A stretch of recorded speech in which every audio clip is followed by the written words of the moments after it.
Okay, here's the audience here. Show yourself. 1, 2, 3. And the dog. He's 5. No, All right. I'm missing the dog. He's right there.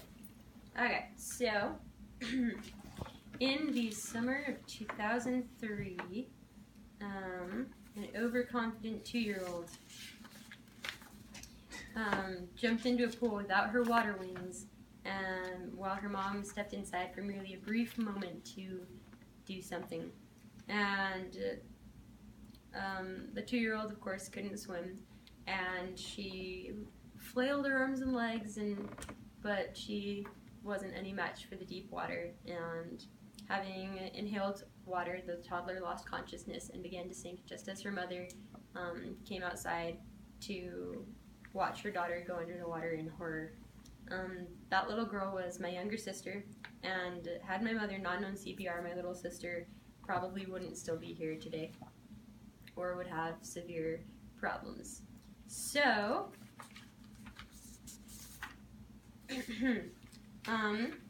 as you can see, like, this is an example, an everyday example of how people in our lives stop breathing sometimes, and they're people we love, and we have to arm ourselves with the correct knowledge we need in order to ensure their safety. And I have taken several medical classes. I have my CNA certification. I have taken CPR certification classes multiple times. I'm taking an EMT class right now, and so I know very well the need for CPR and how it can help people and save lives. So pretty much, people are dying and suffering because most people don't know CPR, and 70%, in fact, 70% of people who are witnesses of CPR, of incidences that require CPR, 70% of people who witness that report feeling helpless and like they can't do anything because they don't know how to help. And so this can be rectified, and people can start being saved by educating the public in the practice and correct performance of CPR.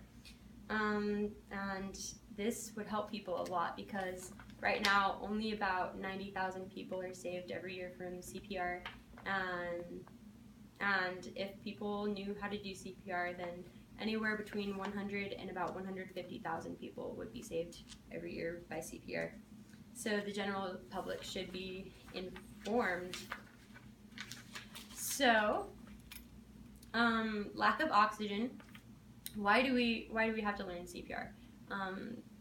As you know, you need oxygen to breathe. The oxygen goes into your blood and it's supplied to your brain, and that's what keeps everything going in your body. That's what keeps you functioning and keeps you alive.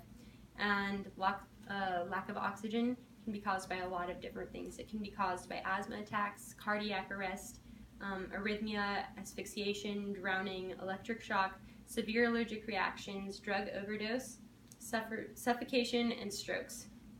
And these are all things that happen in everyday life. You probably all know people that's happened to. And when somebody stops breathing, they only have about 4 to 6 minutes before lack of oxygen results in brain damage or death. And so one of the leading needs for CPR is cardiac arrest. Almost 90% of, according to the American Heart Association, almost 90% of people who suffer out of hospital cardiac arrests die.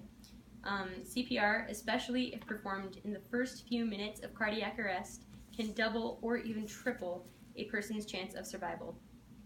So cardiac arrest is one of the #1 killers of adults in the US, and it doesn't have to be that way.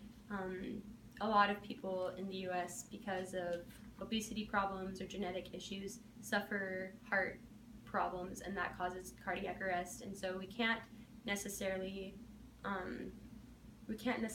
fix all the heart issues, but we can arm ourselves with the knowledge that we need in order to save them from the trauma that can be caused from that. So in order to educate the public and start saving significantly more lives than we are, we need to put word out there. We need to make sure that everyone has access to this information. And everyone needs to learn this because more than 80% of cardiac arrest and similar respiratory-related accidents in the U.S. occur at home or in private settings. And if you learn, basically all of these accidents, since they're at home or in private settings, that's where you are. That's you and your dad sitting at home watching TV. That's you and your grandma sitting there quilting or something. And so that's at home in a private setting, and that could happen to your loved one, and you need to be able to help them when they need it. So if you learn CPR, then you can save your loved ones. Bystanders in the U.S. only do CPR in 15 to 30% of cardiac arrest victims, which results in 90% of cardiac arrest victims dying. CPR saves only 92,000 out of hundreds and thousands of victims each year, and that's a lot of people that, could be still walking around living their lives and doing things that they love, and now they're gone. And as I said before, 70% of Americans feel helpless to help in a situation where CPR is needed because they've never been trained, they've never had access to that information, they only know what they've seen in movies, which half the time isn't even accurate. So, but despite how helpless this all sounds, we can change this.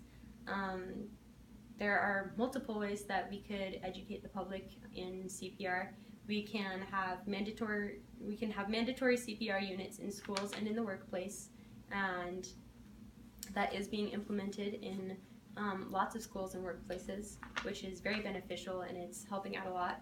We can broadcast that anyone can do CPR, even compression-only CPR, and that would help a lot with the statistic that was 70%. That would help lower that significantly, and people would know that even just applying significant pressure over and over can help save somebody's life.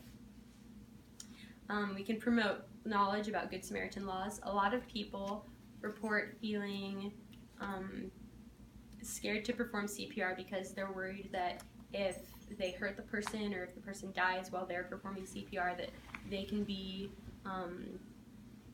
legally responsible and can get sued or get in big legal trouble. But there are special laws in place called Good Samaritan laws in place that are there because we need people to help each other, and those laws ensure that if you're trying to help somebody, then you won't get in trouble for trying to do a good service and trying to save somebody's life. So we can broadcast that knowledge and make sure that everyone knows that they won't be held accountable for someone who gets hurt when they are trying to perform CPR and help them. We can post public notices with simple CPR instructions. Just, at the store, have a simple sign that has, step 1, step 2, step 3. Have it at the school, have it just all over the place, on the street, just anywhere, because those are the places where we need CPR, and we need everyone to know this, and those are public places where we would be able to broadcast that information effectively because of all the traffic. And finally, we can encourage emergency dispatchers to give instructions over the telephone in emergencies. This is something that luckily already happens fairly well, but still just helping these emergency dispatchers to know, to be reminded to give clear instructions. They've been trained in CPR, but a lot of the time they forget that the people that they are giving instruction to have not been trained. So they need to be reminded that they need to give detailed instructions and help to calm the people down and give them reassurance and let them know that they are capable of helping these people. So if we were to educate the public and help them to know how to do CPR and save lives, then anywhere from 100 to, earlier I said 150,000, that was incorrect. Anywhere from 100 to 200,000 lives could be saved each year if CPR were performed early enough. And helping to educate our general public in the practice and safe performance of CPR would help make our communities safer, and it would keep our loved ones safe, and it would help to lower problems like depression and grief that are caused by loved ones dying from the issues that cause lack of oxygen. So, CPR, it saves lives, and everyone really should be educated in CPR because it is so simple and so many things could be prevented if people learned CPR. And as pre-established, while thousands of lives are saved by CPR each year, hundreds of thousands more could be saved if the entirety of the general public was educated in CPR. Too many accidents happen and too many people die every day for the public to continue in ignorance. By mandating public CPR education, we can make communities a safer place for our loved ones, and by ensuring they can be provided with the immediate medical care that they need. So we should make sure that everyone knows CPR so that people like my sister can continue to be saved. And thank you for listening.